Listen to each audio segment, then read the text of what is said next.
다시 인사드리겠습니다. 반갑습니다. 제가 좀 중저음의 매력적인 목소리가 아니라서 듣기 조금 불편하시더라도 내용 위주로 그냥 가볍게 듣는다고 그렇게 해주시면 고맙겠습니다. 그 강의는 진짜 사는 게 바빠서 오래간만에 합니다. 진짜 그 시설도 굉장히 좋은 것 같고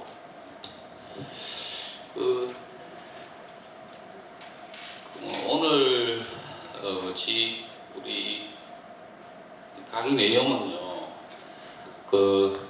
어르신 인문학 소풍해서 세무서가 전한 노는청이 재무관리인데 명칭은 그런데 제가 이제 세무사를 하다 보니까 세무에 관련된 거, 근데 세금에 관련된 것도 억수로 많죠. 예, 사투리로 억수로 많습니다. 그래서 오늘 간략하게 이제 나이들이, 그러니까 연세들이 좀 계신 분이 있을 거라 생각해서 제가 이제 간략하게 하려다가 내용을 알아야지 무슨 이해를 할 수 있을 것 같아가지고, 그래서 이제 주로 재산 관련 상속하고 증여, 양도까지 이제 생각을 했다가 양도는 도저히 못하겠어요. 예, 분량이 너무 많아서 우리 상속이나 증여 한 파트 하더라도 굉장히 시간이 많이 걸리는데, 이제 그래도 아마 2시간 정도 이제 간단히 앉아서 이제 상식 차원에서 이제 듣고 이해를 하려 그러면 그것도 많은 것 같아가지고 제가 이제 줄여서 그렇게 이제 자료를 만들어 왔습니다. 이 자료는요, 이게 주로 내용은요, 목차가 있습니다. 예, 저는 이제 울산에서 왔고요. 저 삼산 쪽에서 사무실 하고 있고, 강의 경력은 많지는 않습니다. 과학대에서 한 6개월 한 적이 있고요. 다른 단체나 무슨 전문가 협회 이런 데 가끔씩 초빙돼가지고 강의한 적도 있고 그렇습니다. 강의는 진짜 오래간만에 하는 겁니다. 예. 그리고 강의하시면 이제 궁금한 거 많으시잖아요. 세금이다 보니까 이 세금에 대해서 나는 평생 남한테 피해 안 주고 그래 살았다 하지만 세금에 대해서 한 번씩 이제 큰 우여곡절을 겪으신 분들은 굉장히 중요한 문제라고 생각을 많이 하시고 또 귀담아 많이 들으세요. 근데 이번 자리에서는 너무 이제 제가 깊이는 안 들어갈 거고요. 그냥 상식적인 수준에서 최소한 요 정도는 알고 있어야지 우리가 얘기하는 절세나 또는 세금의 여러 가지 방향에 대해서 이제 고민을 하고 이제 자기 세금은 미리 좀 계획을 세워서 어떻게 해봐야겠다 이런 생각만 가지시면 됩니다. 그런 거 위주로 설명할 겁니다. 그래서 이제 강의는 지금 2시 한 7분인데요 40분 정도 하고 그다음 한 10분 쉬고 그다음 40분 정도 하고 그다음에 이제 질의응답 시간 이렇게 갖겠습니다. 질의응답은 개인적으로 궁금하신 거 세금에 관련돼서 간단히 이제 공통 강의에 대한 공통적인 질의응답 질문사항 있으시면 제가 이제 얘기를 듣고 공통적으로 하고요. 너무 개인적인 얘기는 강의가 종료하고 난 뒤에 제가 한 10분이나 15분 더 있을 겁니다. 그때 개인적으로 와서 저하고 이렇게 간단히 얘기하시면 되고 그걸로 부정하면 따로 전화 주시면 제가 다음 주나 무료로 전화로도 상담을 해드리겠습니다. 그리고 강의 순서는 이제 상속세를 먼저 하고요. 그 다음에 증여세를 하겠습니다. 그리고 이제 국세청에서 한 4월 달인가 해서 5월 달에 이제 홈택스하고 국세청에 탑재된 상속증여 세금 상식이라는 발간 책이 있어요. 책은 아니고 리플렛, 그냥 안내 정도인데 한 24페이지 분량인데 상식이지만 그걸 원래 중점적으로 하려고 그랬는데 내용이 그게 많지가 않아요. 많지도 않고 무슨 내용을 근데 상속이나 증여에 대해서 무슨 내용을 알아야지 이해를 할 수 있는 부분이라서 세 번째 국세청 발간 상속증여 세금 상식은 가급적 그냥 타이핑 쳐서 다 넣어놨어요. 넣어놨으니까 제가 참고로 그냥 국세청이 얘기하는 그 세금 상식하고 국세청이 주로 관심을 가지고 있는 세원에 대해서 팩트 체크를 해서 몇 가지 있고 그런 내용인데 그거 위주로 설명을 드리겠습니다. 그리고 이제 네 번째 기타는 주로 많이 묻고 계신 거 그거 한두 개 더 넣습니다. 물론 더 넣으려고 하면 강의 자료가 너무 많아서 이것도 지금 벅찰 것 같아요. 그래서 그냥 간단히 제가 강의 이제 진행하면서 이런 거 정도는 주의하셔야 됩니다. 미리 한번 생각해 보셔야 됩니다. 이렇게 진행하겠습니다. 그리고 이제 강의하다가 진짜 궁금하신 거는 좀 참으시고 이제 쉬는 시간에 제가 그 질문 받으시면 그 다음에 강의 시작할 때 그 정리해서 총괄해서 얘기하시든지 그렇게 할게요. 그리고 궁금하신 점은 마지막 그 강의 끝나고 질의응답 시간이 있으니까 그때 공통 관심사에 대해서는 서로 얘기 나누시면 좋겠습니다. 예. 그럼 시작하겠습니다. 예. 제가 벗어도 될까요? 예.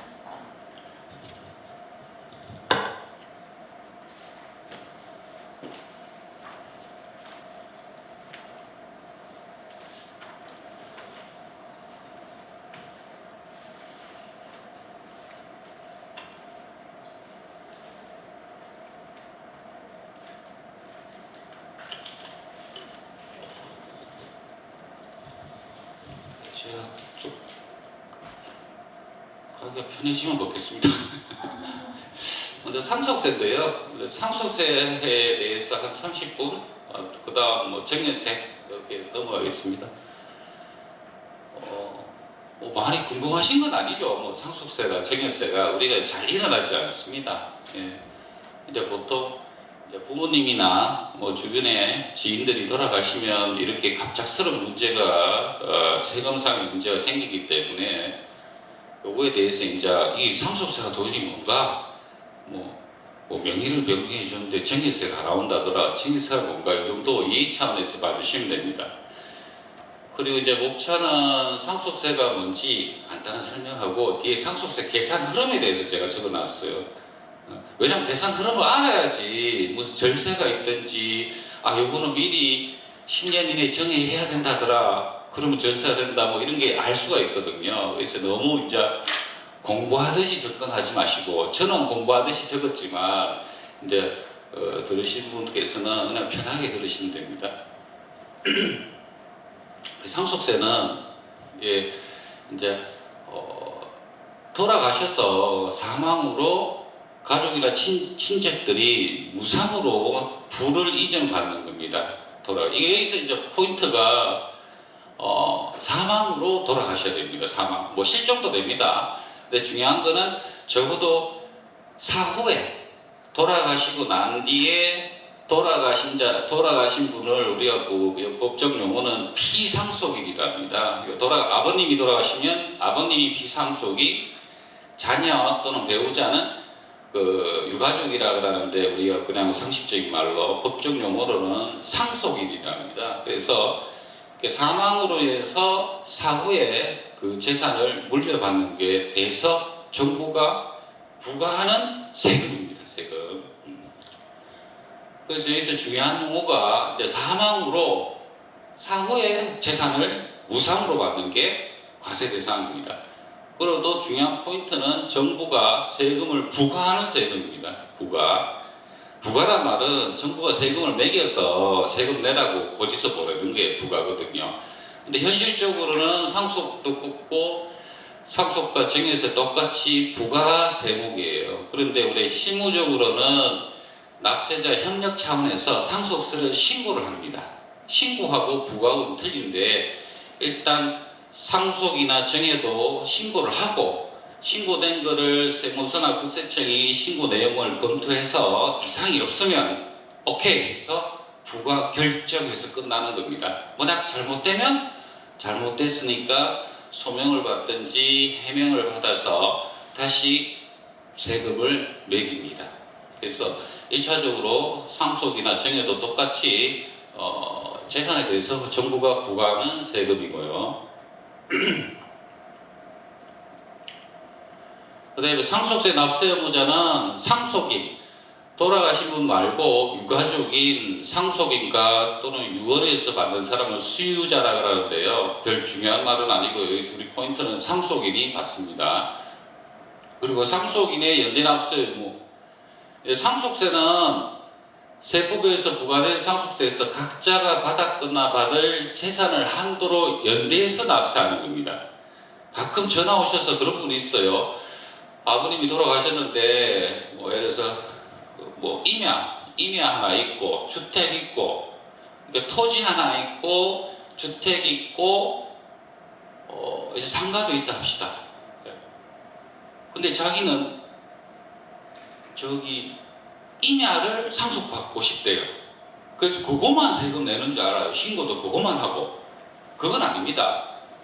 상속세는 요 세 가지 아까 말씀드렸듯이 토지, 그 다음 집, 그리고 상가 요 세 개를 다 한꺼번에 신고하셔야 돼요.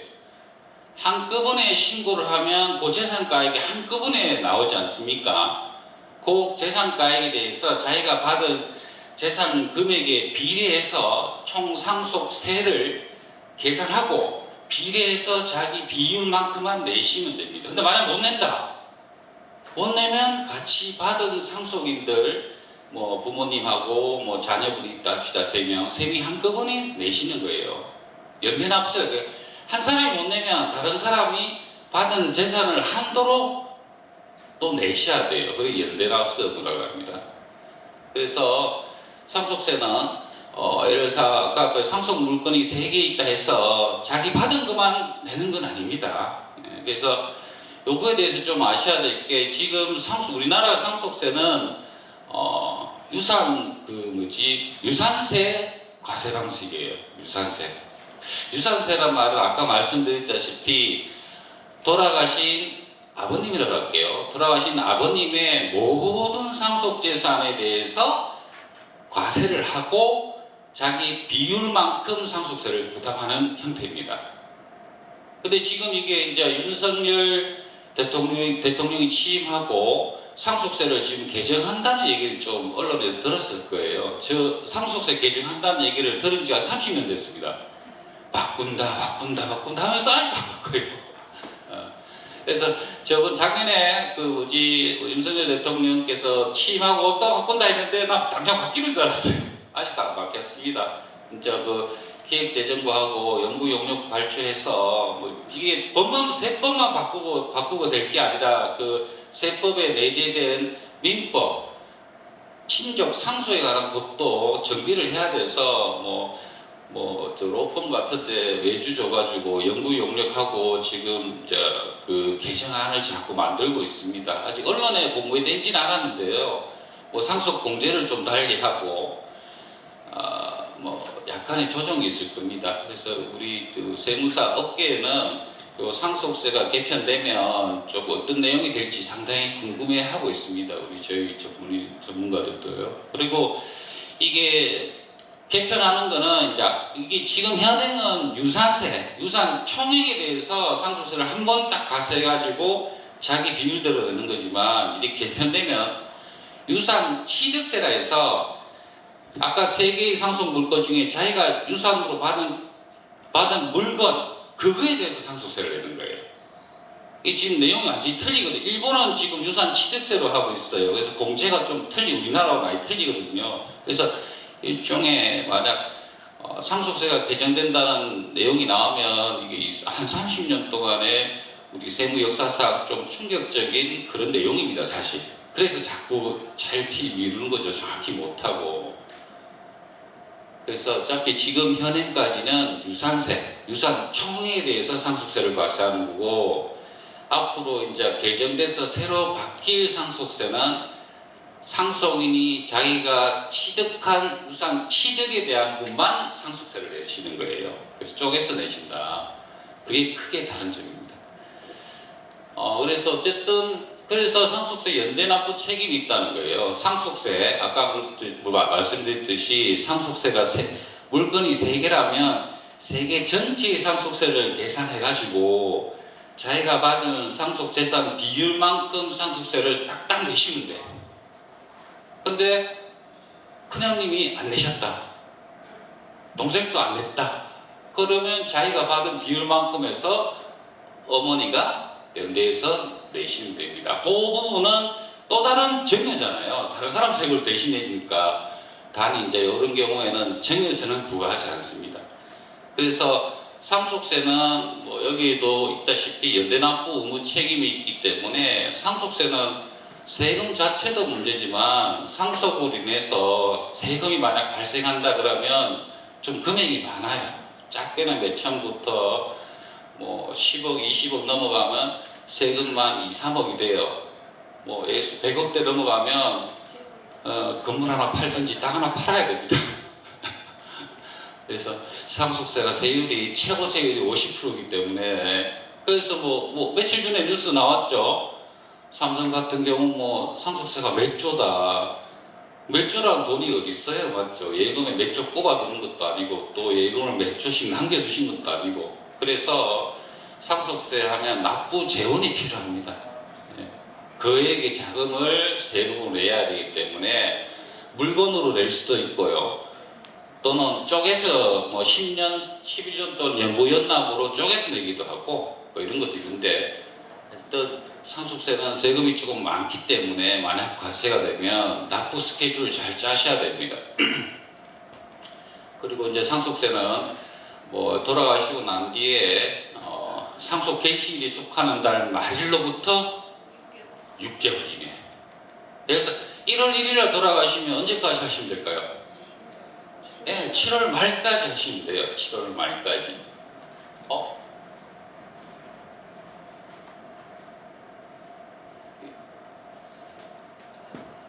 화면 안 나오는데. 나옵니까? 예. 그래서 여기 말일로부터 6개월이니까 정에서도 똑같습니다. 말일로부터 3개월이네. 양도세는 말일로부터 2개월이네. 이게 보통 이제 상속세는 이런 개념이다 정도만 아시면 돼요. 자, 그러면 여기서 뭐 상속세나 뭐 양도세도 그렇고 뭐 절세, 뭐 저한테 전화 와가지고 뭐 절세하는 방법 없습니까? 하는데 일단 절세 신고 납부 기한까지는 무조건 신고하세요. 아니면 가산세가 있습니다. 그러니까 아무런 준비 없이 말일로 6개월 되는 날 딱 전화해서 절세하는 방법이 어디 있나요? 없습니다. 절세하는 방법. 절세란 말은 세법이 법속에서 내재된 합법적인 과세 방법으로 세금이 줄어든 효과를 말합니다. 뭐 옛날처럼 으쌰으쌰 뭐 이렇게 해서 하는 탈세고요. 법의 테두리 내에서 세금을 내셔야 되는데 그 절세의 지름길은 신고 납부 기한 잘 지키는 게 일단 최고 절세입니다. 다 지나고 와서 이게 지나면 상속세 1억인데 하루 지나서 신고했다. 그럼 가산세 얼마일까요? 2천만 원인데 2천만 원. 하루 지나서. 그러니까 그런 분은 절세라고 말할 자격이 없어요. 네? 그러니까 만약 이런 일이 생기면 미리 그러니까 상속 같은 경우는 특히나 그렇죠. 이제 돌아가시면 그 뭐 각종 사망 관련 서류와 또 뭡니까 뭐 병원 절차, 장례 절차, 또 뭐 유품 정리 여러 가지 이제 경황이 또 뭐 49제도 지내고 천도제도 올리고 바쁘시죠. 예, 바쁘시지만 또 이런 거는 좀 마무리가 되고 한두 달 뒤에는 가족끼리 모여서 잘 협의를 하셔가지고 어떻게 재산 분배를 하는 게 좋은지 아니면 생전에 돌아가신 망인께서 어떻게 뜻이 있다 그러면 그걸 살려서 잘 협의를 하시는 게 좋습니다. 그리고 이제 적진 않았는데요. 돌아가시면 아마 그 동사무소에 사망 신고를 하셔야 되겠죠. 한 달 이내 안 하시면 뭐 과태료 5만 원인가 있어요.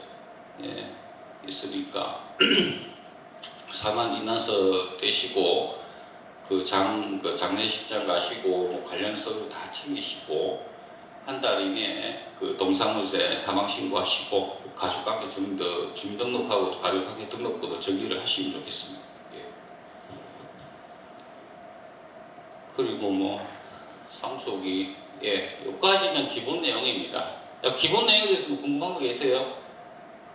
없죠. 예. 그러니까 제 생각에는 아마 돌아가시고 이 세금 문제가 이제 고민스러울 때는 한 달 정도 뒤쯤, 그러니까 한 달 이내에 동사무소 사망 신고 제대로 하시고요. 뭐 과태료는 웬만하면 안 된다면은 제때 하시고 그거 하면서 돌아가신 분 재산을 알아야 되잖아요. 평소에 이제 배우자나 가족분들끼리 의사소통이 자유롭게 되시면 내 재산이 어디에 뭐가 있다는 걸 얘기하시는데 보통 얘기 안 하시잖아요. 맞죠? 그러니까 요거 동사무소 가서 사망신고 하실 때 거기 보면 안심상속 재산 조회 서비스가 있습니다. 거기다가 사망신고할 때 같이 주민번호 뒤에 아마 적어놨을 겁니다. 주민번호 넣고 연락처 넣으면 이 돌아가신 분이 뭐 자동차, 토지, 예금, 보험, 또 뭐 세무서에 뭐 체납이 있는지 뭐 이런 거 같은 거 문자로 옵니다. 열람을 할 수 있어요. 근데 이제 예를 들어 토지가 있으면 예를 들어 언양에서 돌아가셨는데 언양의 땅이 나는 땅이 하나만 있는 줄 알았는데 땅 말씀도 안 하고 땅이 여러 개 더 있습니다. 그런 거는 이제 문자로 내역만 와요. 어느 집은지에 뭐가 있다. 그러면 이제 관할 재산 여기 업사무소 행정동 지자체나 또는 관련 부서에 가서 신분을 증명하고 재산 내역을 이제 확인하시면 됩니다. 그리고 어느 은행에도 예금이 있다고 하면 나오지 금액이 얼마 있다고 정확히 나오진 않아요. 어느 예를 들어서 국민은행에 예금이 있다더라. 그러면 국민은행 가서 그 예금 조회를 하셔야 됩니다. 네, 그런 게 그 기간이 한 2~3주 정도 걸립니다. 자꾸 이제 문자가 와요. 뭐 재산세 부과 내역에 따라 가지고 토지가 있다 없다 뭐 이런 내용이 오시니까 꼭 같이 신청하시면 되겠습니다. 네, 그다음 이제 상속세 세액 계산 흐름도입니다. 이 부분은 좀 복잡한 내용이라서 제가 이제 좀 우리가 절세나 또는 주의해야 될 거 있으면 좀 강조하고요. 없으면 크게 흐름만 얘기하고 넘어가겠습니다. 근데 아까도 말씀드렸다시피 상속세, 영어는 지금 거주자인 경우입니다. 거주자. 세법은 이제 거주자와 비거주자를 나누는데요. 돌아가신 분이 거주자, 쉽게 해서 우리나라 국내 내국인인 경우. 그럼 이제 상속 재산을 먼저 세금을 계산하기 위해서는 출발해서 총 상속 재산을 알아야지 신고를 할 수 있어요. 아까 말씀드렸다시피 아버지가 토지, 농지 하나 남기셨고 지금 살고 계신 집 한 채 남기셨고 상가 조그만 거 하나 남기셨어요. 나는 지금 같이 살고 계신 주택을 하나 제가 상속받을 예정이에요. 그럼 주택만 신고한다? 안 된다. 총 상속 재산을 알아야지 신고가 됩니다. 아시겠죠? 그걸 잘 이해해서 그런 전화를 많이 주세요. 예?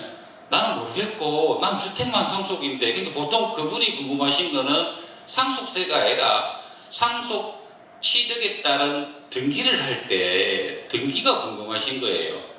예. 그래서 그분은 자기가 뭐 상속재산부과 협의서를 구청에 내고 취득세 내고 하면 등기는 할 수 있습니다. 그건 상속세하고 틀려요. 그러니까 좀 착각하시는 게 이 상속세는 국세청이 부과하는 세금입니다. 그 상속으로 해서 내가 주택을 상속받아서 했어요. 그러면 또 뭘 내야 등기가 됩니까? 취득세. 취득세는 구청에서 신고 납부하는 세목이에요. 보통 등기 신청할 때 취득세를 납부를 해야지 등기가 이루어지니까 취득세는 주택 상속에 따른 취득세는 별도입니다. 그거는 지자체 세목이고요. 그걸 알아주시고요. 그래서 이제 총 상속 재산을 계산을 해야 됩니다. 그러니까 이제 본래의 상속 재산이 있겠죠. 원칙적으로. 근데 이걸 다 잘 모를 수가 있겠죠. 그래서 조회를 해보신 게 좋습니다. 있든 없든. 혹시 아십니까? 자녀를 위해서 또는 배우자를 위해서 로또 맞은 돈을 통장을 어디에 놔두시는지 모를 일이죠. 어쨌든 조회를 한번 해보셔야 되고요. 그러니까 본래의 상속 개시 현재, 그러니까 상속 개시 현재라는 말은 사망일자를 말해요. 사망일 현재 딱 그 시점에 이분이 갖고 계신 모든 재산을 일단 상속재산을 봅니다. 상속재산. 그 다음 두 번째, 이제 의제상속 또는 간주상속이라는데요. 요거는 사망을 해서 보험금 받는 거 있잖아요. 보험금, 신탁, 고신태 해가지고 퇴직금 이런 것도 뭐 여러 가지 뭐 본래의 상속은 아니지만 뭐 민법상 뭐 상속재산이 민법하고 좀 틀리거든요, 세법이. 그래서 의제상속에서 보험, 신탁, 퇴직금이 상속재산에 들어가고 나머지 세 번째 추정상속재산이라는 게 있어요. 그래서 요거는 뭐 빨간 걸로 제가 해놨는데 재산을 처분한다든가 또는 예금이나 그 자금을 인출한다든가 또는 은행에서나 개인한테 돈을 빌렸다든가 이런 게 재산 종류별로 1년 내에 2억 이상, 2년 내에 5억 이상인 경우 중에서 용도를 소명하지 않고 쉽게 말해서 용도가 불확실한 금액이 있으면요, 요 밑에 계산 산식위에서 추정상속재산이라 해서 과세를 합니다. 그러니까 보통 여기에서 문제가 많이 됩니다. 여기 추정상속재산. 그래서 1년 내에 2억, 2년 내에 5억 이상 돈을 뽑아갔다. 근데 용도는 모르겠다. 그러면 누가 갖고 간 걸로 봅니까? 상속인이, 자녀나 배우자가 갖고 간 걸로 추정합니다. 그래서 보통 재산이 좀 있으신 분들이라든가 통장 거래가 조금 불명확하게 많이 있는 분들은 여기에서 많이 걸립니다. 이게 추정상속재산이 좀 우리 입장에서는 억울하죠. 쉽게 말해서 이거예요. 아버님이 돌아가셨는데 아버님 애인이 있어. 애인한테 내 간병한다고 힘들었다 해서 니한테 5억 줄게 해서 5억을 뭐 한 돌아가시기 불과 한 6개월 전에 줘버렸어요. 그 자녀는 모르죠. 모르시겠지. 뭐 말도 안 하시겠지. 근데 이게 딱 걸리는 거예요. 이게. 그럼 5억 중에서 5억의 1%하면 1억이고 뭐 아까 2억 해서 4억 정도는 상속인이 가져간 거예요. 왜냐하면 알 수가 없으니까. 예, 그래 될 겁니다. 예. 그래서 추정상속재산은 좀 조심을 해야 됩니다. 근데 사실 이게 우리 유가족 입장에서는 좀 억울한 부분이 있죠. 좀 불합리하긴 하지만 과세하는 입장에서는 너 1년 내에 2년 내에 일정 금액 뽑아가서 누구한테 줬어? 결국 네한테 간 거 아니냐 이런 식으로 생각하는 거예요. 그래서 뭐 여기에서 이제 뭐 여러 가지 아이디어가 나오는 거죠. 그러면 1년 내에 2억 이상이니까 1년 내에 2억 밑으로 돈 뽑아가도 안 걸리겠네. 예, 안 걸립니다. 그래서 흔히 이제 시쳇말로 돌아가시기 한 1년 전부터 은행 가서 돈 1,000만 원씩 막 인출하죠. 500만 원씩 인출해가지고 자녀한테 주기도 하고 장롱 밑에 넣어두기도 하고 이 항아리한테 넣어두기도 하고 그렇죠. 2년 내에 5억. 근데 이거 너무 무지시면 안 됩니다. 근데 계산을 해봤어요. 1년 내에 1억, 2억 이상이면 한 달에 월 한 1,600 정도 돈을 뽑으면 돼요. 통장에서. 또 뽑아가지고 어디 갖다 놓으실 거예요? 장롱에.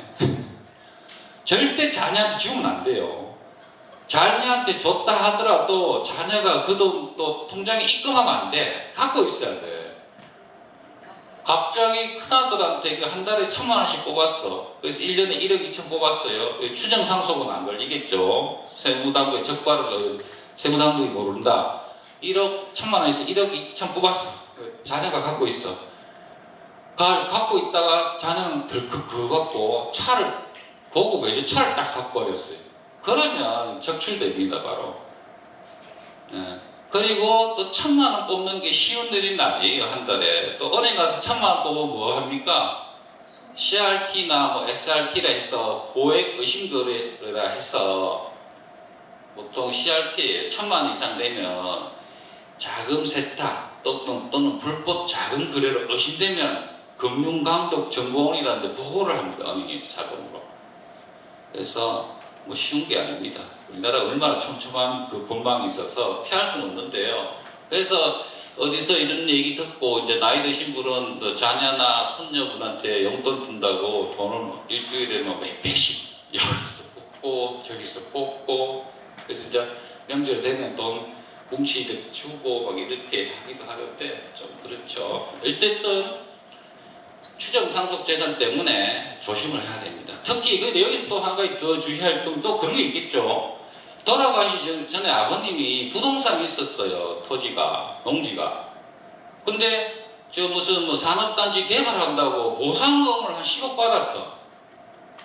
근데 돌아가시는 상속 개시 현재 재산이 상속 재산이니까 돌아가실 때 통장에 빵원이야. 그럼 어떻게 생각하시겠어요?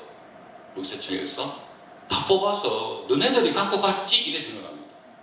그러니까 특히 돌아가시기 3년에서 5년 전에 부동산을 매매했다든가 보상을 받았다든가 각종 금융상품을 수령했다 하셨으면 성실하게 신고하시는 게 맞고요. 아주 조심을 하셔야 됩니다. 도를 관리를 하실 때는. 자, 그렇게 하시면 이제 총 상속 재산, 이걸 알아야지 이제 계산이 이제 스타트가 돼요. 맞죠? 이걸 알아야지 스타트를 할 수 있는데, 전화 오셔가지고, 근데 나는 주택을 받았어요. 세금 얼마 돼요? 이런 거 계산이 안 됩니다. 예. 자, 그렇게 상속재산 나오고, 근데 상속세는 정형세와 달리 각종 공제나 빼주는 항목이 많아요, 과표에서. 그래서 첫 번째 비과세 재산이 있습니다. 이걸 빼줍니다. 그 농지를 받았는데 하나는 문중산처럼 선산이에요. 조상님들 묘모시는 금양임야라 그러는데요. 그런 거는 일정 한도 내에서 비과세로 빼줄 수 있어요. 이것도 잘 챙기셔야 되고, 그 다음 또 과세간의 불산입. 그러니까 과세는 되지만 정책적으로 빼주는 거예요. 그러니까 대표적으로 공익신탁재산 또는 공익법인에 출연한 거, 이런 것도 또 빼줍니다. 보통 흔히 이거 3번 같은 경우에는 진짜 고액재산가 아니면 잘 없고요. 그 다음 세 번째, 공과금도 빼줍니다. 공장 체라에서 공과금, 장례비용, 채무. 이때 채무는 그냥 개인적 채무가 아니고요. 채무 부담사실이 적극적으로 인정돼야 됩니다. 은행 가서. 또 그리고 자기가 상속인이 부담한다는 내용까지 증거서를 같이 해야 돼요.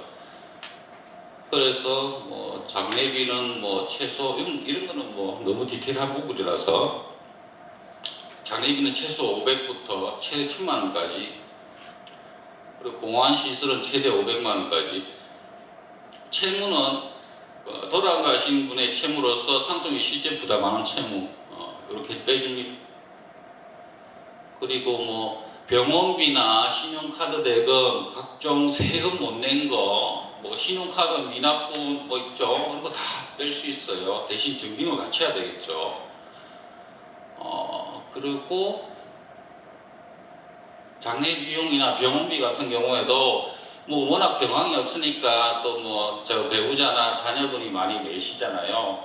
맞죠? 가급적이면 돌아가신 그분의 명의의 통장에서 출금될 수 있도록 해주는 게 좋고요. 만약 그렇지 못하다면 어차피 그 의식이 없어서 뭐 오늘 내일 하신 분한테 뭐 카드 받아가지고 어떻게 돈 뽑습니까? 맞죠? 뭐 그런 건 충분히 소명하셔가지고 병원비를 자식이 내고 대신 증빙을 갖춰가지고 비용 처리하면 되겠죠. 이게 여러 부분은 좀 디테일한 부분이지만 가급적이면 병원이나 이런 게 비용 같은 거는 돌아가신 분 명의의 그 통장이나 카드에서 출금될 수 있도록 해주신 게 과세 당국과 다툼을 좀 덜 할 수 있는 부분이죠.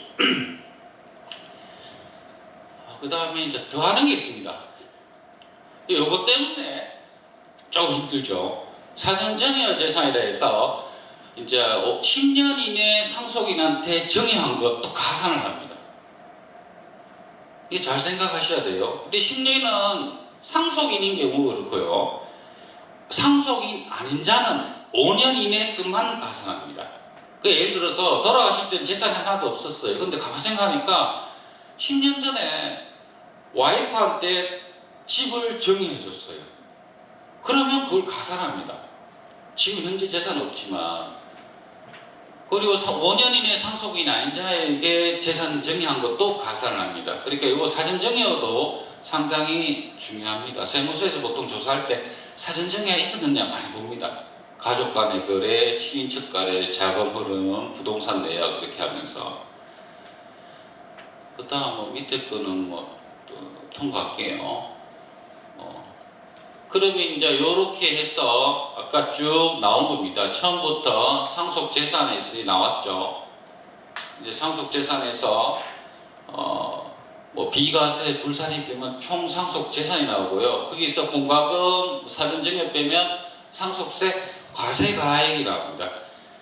용어가 다 달라서 무슨 계산할 때 그 총 상속재산으로 비율을 정하기도 하고 상속세 과세 가액 갖고 비율을 정하기도 하고 가산하는 과표에 대해서 비율을 정하기 때문에 용어를 정확히 아셔야 되고요. 자, 이렇게 상속세 이제 과세 가액이 나왔다 하면 이제 거기서 우리가 이제 적극적으로 많이 활용해야 되는 상속 공제를 눈여겨 보셔야 됩니다. 근데 기본적으로 그 상속세 흐름만 잠깐 빨리 한 5분 10분 내로 하고 쉬겠습니다. 예. 그래서 상속공제는 첫 번째 기초공제와 그 밖에 인적공제가 있습니다. 기본적으로 2억은 해줘요. 2억. 인적공제, 그래서 잠이 연장해서 자녀당 5천만원, 미성년자 19세까지 1,000만원, 연로자 65세 이상은 인당 5천만원, 장애인은 기대 영연표라고 있어요. 그래서 표로 계산해서 1인당 1,000만원 이렇게 계산합니다. 근데 보통의 경우에는 이렇게 해봤자 미성년자가 없다든가 또 장애인도 없다든가 나이 드신 분이 없다든가 하면 얼마 안 돼요. 한 2억도 안 돼요. 그래서 그 밑에 일괄공제가 있습니다. 이렇게 위에처럼 기초공제 2억에다가 기타 인적공제 다 계산한 것보다 그냥 5억이 크면 그냥 5억을 해줘요. 그러니까 유리한 걸 선택하셔야 되겠죠. 맞죠? 그래서 보통 무신고했다든가 또는 상속세 검토하다가 계산해보니까 딱 보니까 5억 미달이면 그냥 5억 합니다. 근데 단 이제 배우자가 단독으로 상속하는 경우에는 자녀도 없겠죠. 일괄공제를 안 하고 그 위에 기초공제하고 인적공제를 다 합니다. 그래서 그게 일괄공제 있고요. 이거 꼭 기억하셔야 됩니다. 위에 2억은 기억 안 하셔도 밑에 일괄공제 기타 공제했던데 적으면 5억은 최소 해준다더라. 이건 알고 계셔야 돼. 예. 맞죠? 네. 그 다음에 배우자 공제가 또 중요해요. 배우자 공제. 보통 국세청도 그렇고 상속세 신고나 이렇게 절세 검토할 때 배우자 공제를 잘 활용하냐에 따라 가지고 또 활용할 수 있는 여건 상황이 되냐에 따라 상속세가 많이 달라집니다. 그래서 배우자 공제를 할 수 있어 꼭 이런 걸 잘 적용해야 된다. 또 검토를 잘 해야 된다. 신경을 써야 된다. 아셔야 됩니다. 그래서 배우자 공제는 산식이 좀 복잡하지만 배우자가 실제 상속받은 금액에다가 또 법정 상속분이 있어요. 계산한 방식에 따라. 그다음 또는 30억 중에 작은 거. 말이 어렵죠. 고래 계산한 거하고 고래 계산한 게 5억보다 적으면 최소 5억을 해줘요. 쉽게 말해서 배우자 공제는 최소 5억부터 30억까지 가능합니다. 가능해요. 단위 이제 배우자 공제는 그냥 하는 게 아니고요. 배우자 있다고 해주는 게 아닙니다. 배우자 거기 나왔듯이 배우자 상속재산 분할 기한이라는 게 있어요. 그 기한까지 상속재산 분할 기한까지 분할 등기하고 관련된 신고서를 넣어 주셔야 돼요. 그래서 배우자 상속공제가 크기 때문에 보통 절세를 하려고 하면 또 배우자 상속공제를 잘 활용하셔야 됩니다. 왜 또 그렇잖아요. 아버님 돌아가시면 어머님이 내가 살 날이 언제 몇 년을 더 사겠노? 너가 다 상속 갖고 가라 이런 말 많이 하시죠. 그래 되면 이거 꽝입니다. 빵입니다. 빵. 그 5억밖에 못 받아요. 그 5억도 사전에 배우자한테 뭐 5년, 한 10년 이내에 또 사전 정리했으면 그 봉제도 다 날라갑니다. 무조건 받는 건 아닙니다. 여러 가지 한도도 검토해야 되고 검토 사항이 많습니다. 어쨌든 정상적인 배우자 공제 받으시려면 최소 5억에서 30억까지는 가능하니까 내가 뭐 내년에 죽을지 몰라도 그런 게 또 있었죠. 뒤에 가면 또 그런 게 제가 얘기할 건데요.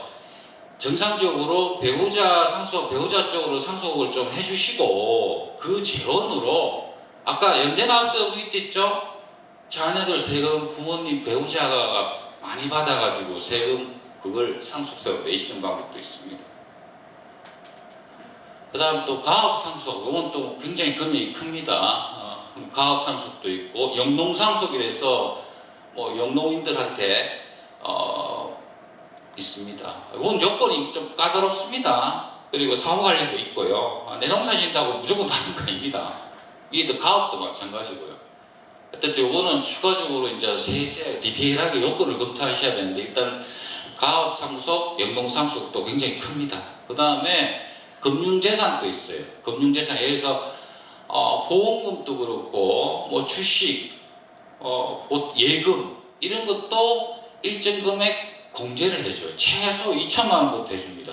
2천만 원 미칠 땐 다 해주고요. 공제액이 2천만 원 넘어가면 2억 한도로 해줘요. 굉장히 큽니다. 굉장히 커요. 금융재산을 또 많이 남기시면 뭐 단점도 있죠. 예, 국세청에 일단 많이 노출되는 부분도 있지만 그로 인해서 금융재산 공제도 많이 올라가는 효과도 있습니다.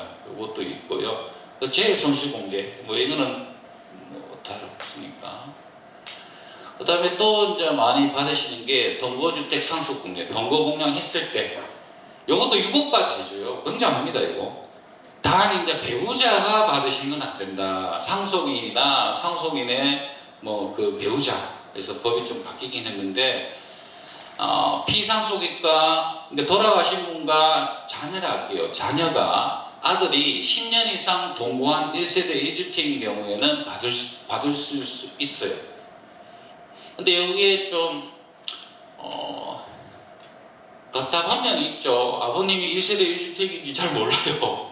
맞죠? 집이 여기 말고 저 부산에 또 한 채 몰래 갖고 계신지 또 모릅니다. 그동안. 예, 그런 분이 이제 내가 확실하다 싶으면 하여튼 재산세 과세 내역을 한 10년치를 떼가지고 아버님 주택이 몇 채인지 보고 그 다음 무주택일 때의 기간도 포함됩니다. 내가 돌아가시기 전에 1년 전에 주택을 샀다가 돌아가셨어요. 근데 8년은 무주택이었어. 그거 다 포함됩니다. 그러니까 이제 어쨌든 동거 이때 동거는 일시적으로 군대 갔다든가 뭐 회사에 잠깐 어디 해외 나가 있었다 그거 다 포함되는 겁니다. 그러니까 이거는 조금 검토를 좀 하셔야 됩니다. 액면 그대로 10년 이상 무주택, 동거, 1세대 주택 여러 가지 점에서 함정이 있긴 하지만 만약 동거주택 상속 공제가 된다면 상속세가 굉장히 줄어듭니다. 그러니까 이것도 있다는 거 아시고요. 자, 이렇게 해서 상속 공제 쭉 했어요. 그 기타 인적 공제부터 쭉 했는데 계산해 보니까 상속세 과세가액보다 더 많아. 과세가액은 10억인데 공제를 다 해보니까 15억이에요. 그럼 안 해주겠죠. 근데 그 한도가 있습니다. 여기서 한도를 보면 이건 잠깐 눈여겨보셔야 돼요. 상속세 과세가액에서 상속 아닌 사람한테 유정한 재산은 빼죠. 여기서 자기가 손자한테 한 5년 전에 뭐 예금을 정해줬다. 그거 뺍니다. 그 다음 상속 포기로 받은 거 또 빼주고 그 다음 사전정의한 거 사전정의 했을 때 이것도 뺍니다. 그러니까 사전정의에 있다면 상속공제 한도 확 줄 수 있어요. 무조건 다 받는 게 아니고. 그래서 상속세 종합 한도가 있기 때문에 한도를 잘 유념하고 이게 적용을 해야 됩니다. 뭐 그 다음에 감정평가 수수료 있으면 빼주고 그러면 이제 상속세 과세가액에서 공제 빼고 감평 수수료 빼면 과세 표준이 나와요. 이제 여기서 계산을 할 수 있어요. 과표가 나와야지. 이게 상속도 그렇고 다른 세목도 그렇고 과세 표준이 나와야지 세율을 곱할 수 있어요. 근데 상속세율은 5단계 초과 누진세율입니다. 그래서 초과 누진세인데요. 세금이 궁금하실까봐 우리나라 세금이 무지막지해요. 맞죠? 1억부터 시작해서 1억 밑으로는 10%, 5억, 10억, 30억에서 10, 20, 30, 40% 누진세입니다. 그래서 곱하시면 과표에다가 세율을 곱해가지고 누진공제라 해서 저걸 빼주시면 산출세액이 예상돼요. 예를 들어서 그래서 제가 계산해 보니까 과표가 3억이 나왔어. 3억 나오면 어떻게 하면 되겠습니까? 20% 곱하고 거기에다가 1,000만 원을 빼면 되죠. 맞죠? 그러면 산출세액이 돼요. 그래서 감이 잘 없으실까봐 제가 그냥 하나 더 샘플로 만들어 놨습니다. 한 1억 정도면 1,000만 원 세금이 나오고요. 10억 정도면 2억 4천 정도 세금이 나옵니다. 30억 10억 4천만 원입니다. 3분의 1이 세금이에요. 그 30억 재산 중에 10억 예금이 10억이겠어요? 부동산이 대부분이겠죠. 그래 대출 받아야 돼요. 대출. 맞죠? 그러니까 세금이 많습니다. 그래서 아까 요 세율은요 증여세율하고 똑같아요. 상속세하고 증여세하고 같은 법에 규정되어 있는 세율이라서 따로 세율이 있는 게 아니에요. 이거는 상속세 세율도 되고 증여세 세율도 된다. 그래서 간단히 할게요. 그러면 이제 그렇게 해서 산출세율을 만들고, 그럼 세대생략 가산세라는 게 있어요. 이거는 이제 아버지가 돌아가시면서 상속을 했는데 진짜 상속인이 있는데 그 아버지의 그 상속인 누구겠어요? 어머니이다 합시다. 어머니 있고 아들 있겠죠. 그런데 그 상속재산 부분할 협의소에 손자가 끼어들어갔어요. 손자는 아버지 있고 나 있고 밑에 손자잖아요. 한 달이 건너서 또 상속이 이루어져서 세대를 건너뛴 상속이 있습니다. 그래서 그때는 30% 가산합니다. 또 부의 무상이전을 막겠다는 취지로. 그래서 얼마 전에 또 개정돼서 일정 금액 이상할 때는 40% 가산합니다. 무조건 그런 건 아니고요. 아버지 돌아가셨는데 할아버지로 할게요. 자기 기준으로 할아버지 돌아가셨는데 아버지가 그 전에 돌아가셨어. 그리고 손자한테 상속이 이루어졌어. 그런 걸 대습상속이라 그러거든요. 그때는 해당 사항은 없고, 할아버지 돌아가시고 아버지 있는데 또 불구하고 밑에 손자한테 상속이 이루어지면 30% 가산. 네. 그리고 거기 가산하고 이제 세액 공제를 합니다. 문화재, 외국 납부, 외국에 이제 외국 재산이 있을 때고 보통 하시는 게 증여재산 공제입니다. 사전에 10년 이내 사전 정형이 이루어졌을 때 그 가산한다 했죠. 그 가산할 때 사전 정형 당시에 부담한 증여세를 정산해서 빼줘요. 이것도 커요. 예. 그리고 아까 좀 한 가지 더 있는데 단기 재상속 공제라는 게 있어요. 아까 말씀드렸죠. 아버님 돌아가시면서 어머님이 야, 내가 산다고 얼마나 살겠노? 이렇게 하시면서 너가 다 갖고 와라. 좋기는 하지만 번거로운 거 싫어서 좋긴 하지만 상속세가 많이 나오는 경우도 있습니다. 그런 경우에는 그래 내가 산다고 얼마 살겠노 해서 한 10년 이내에 돌아가시면 단기 재상속이 이루어져서 아버님이 상속세 돌아가실 때 부담한 상속세를 어머니가 10년 이내에 돌아가시면 이렇게 계산해서 저기 0%인데 아닌데 10%부터 맞죠? 1년에는 100%고요 10년 이내는 10%입니다. 그래서 1년부터 해서 10년까지 해서 전에 상속세 산출세액의 일정 비율만큼 공제를 해줍니다. 그래서 이것도 잘 챙기시면 도움이 될 거고요. 그리고 이제 아까 말씀드렸듯이 신고기한까지 신고하면 3% 세액 공제해 줍니다. 예, 그러면 가산세 신고 안 하면 20% 가산세 있고요. 적게 내면 10% 가산세 있습니다. 그리고 이제 분납이라는 게 있어요. 근데 1,000만 원 넘어가면 2개월에 나눠서 내고요. 물론 산식에 따라 이렇게 계산을 해야 됩니다. 그 다음에 연부는 연마을에서 연부 연납은 2,000만 원 초과할 때 쪼개서 내는 거예요. 해마다 얼마씩. 그리고 물납. 난 재산이 돈이 없어. 아까 30억 상속세 만약 과표가 잡히면 세금이 10억 넘는댔죠. 어디서 10억을 만들어요, 맞죠? 그럼 나 모르겠다. 부동산 세무서에 갖다 줄란다. 물론 뭐 여러 가지 평가도 해야 되고 허가도 받아야겠지만 그런 경우 뭐 저렇게 물납제도를 이용할 수도 있습니다.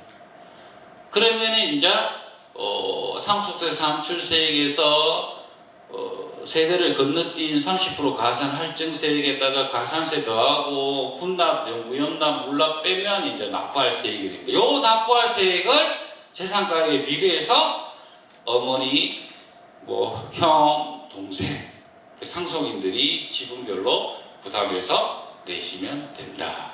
만약 부족하다? 그러면 돈 많은 사람, 많이 받아가는 사람들이 일시적으로 내도 정해서는 없다. 자, 요게 좀 힘드셨지만, 근데 요걸 알아야지, 이제 다음에 얘기하는 국세청에서 얘기하는 세금 상식이라든가, 제가 하는 시즌 말씀을 조금 이해할 수 있어서 지루하지만 들어주셔서 감사합니다. 한 10분 쉬고 계속하겠습니다.